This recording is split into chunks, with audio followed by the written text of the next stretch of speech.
Hey everybody, it's Lindsay.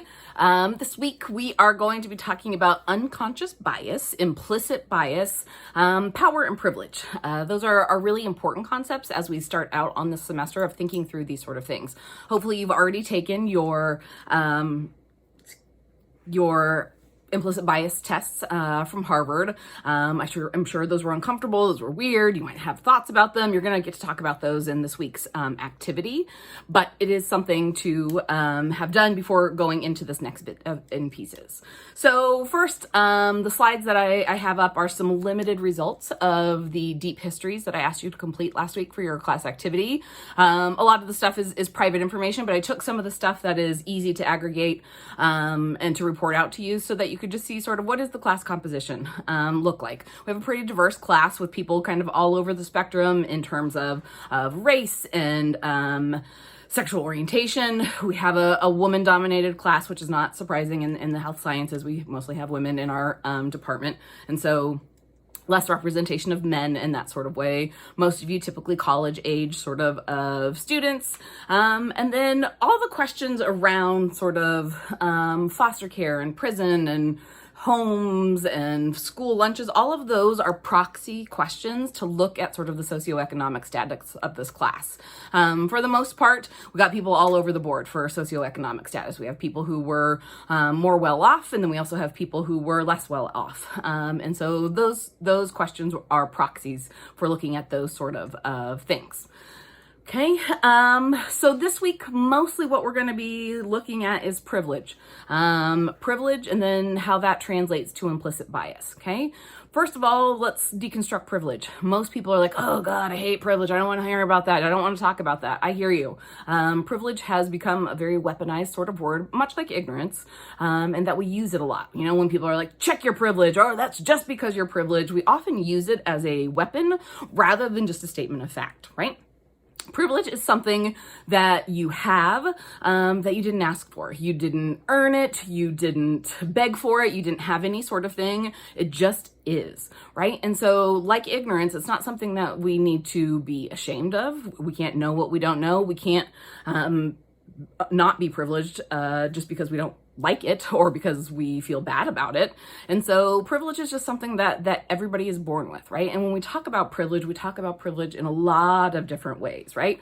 Most of the time when people talk about privilege, they're talking about sort of dominant paradigms. So we're talking about whiteness, right? If you appear to be a white person and if people read you as a white person, you get privilege for that, right? It doesn't mean that white people are better than people of color. It just means that we have, for some reason in our system, conferred lots of ideas and stereotypes and beliefs about white people, right? And we'll talk much more about whiteness and how that is problematic in a lot of ways further in the semester, right? A lot of ways when we talk about privilege, we'll talk about male privilege. So men inherently have more powerful sort of social positions in our country than women do. It's not something that men ask for. You know, is it fair that they are the ones who have these expectations? No, of course not. And again, we'll talk about gender later in the semester to talk about what are the problematic sort of ideas around gender and how does that translate to health outcomes related to different kinds of people. We might talk about, in our country, we have Christian privilege, right? When we talk about sort of how our years are organized around the Gregorian calendar, when we talk about sort of weekends being off, why is it that we have Saturday and Sunday off and not Tuesday and Thursday, right? Or why do we have Saturday and Sunday off and not Monday and Tuesday, right? And a lot of that is because Sunday is the day of rest, right? If you're a Christian. If you're not a Christian, then you're like, who cares about Sunday?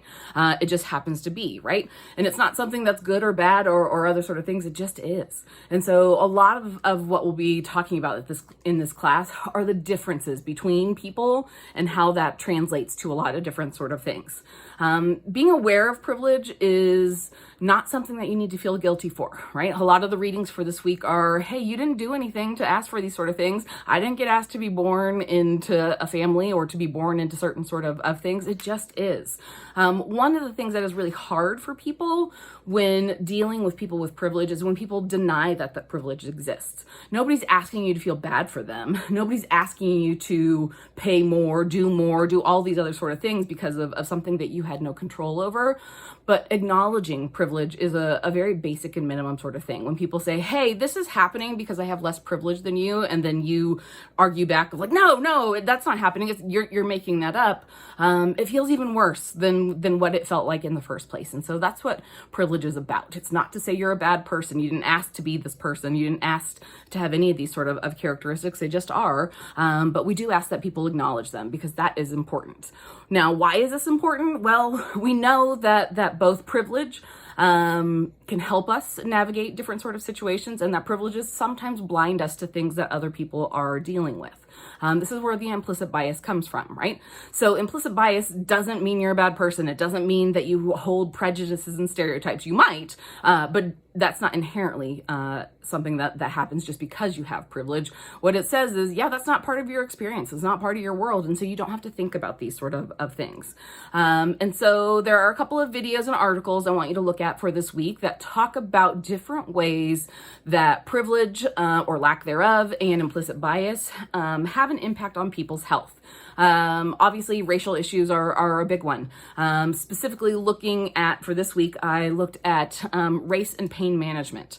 There's a study out that came out a couple years ago that looks at the difference between children of color and white children who are suffering from appendicitis, right? So when you have appendicitis, your appendix is shutting down. Sometimes it explodes if it's really in a gnarly position.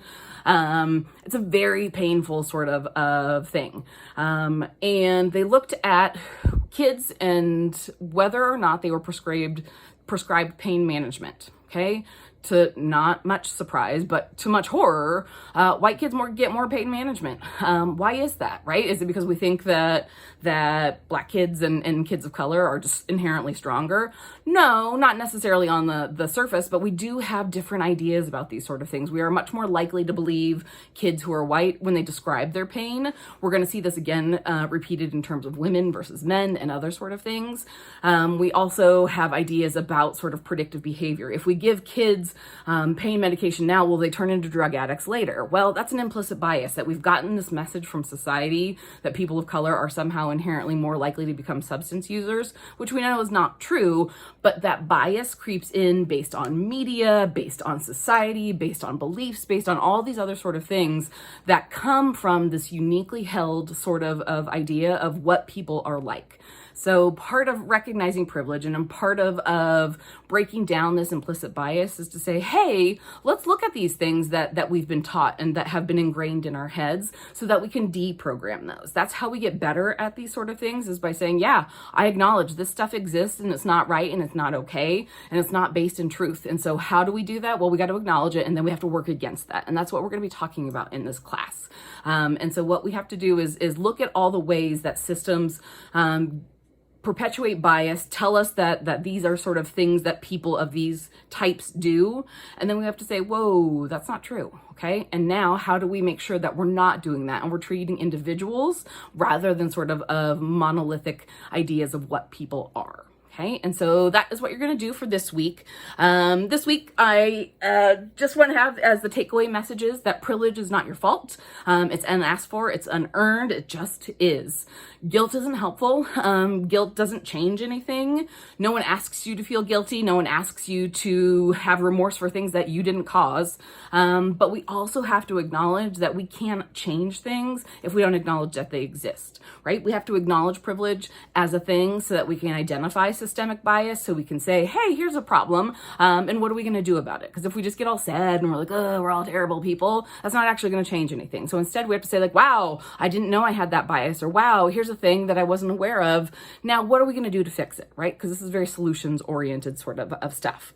So for this week, I just want you to do a journal reflection, only I will read it, that just talks about your feelings, about all the stuff that we've talked about this week around privilege and implicit bias. And from there, we'll continue building on stuff next week. Thanks.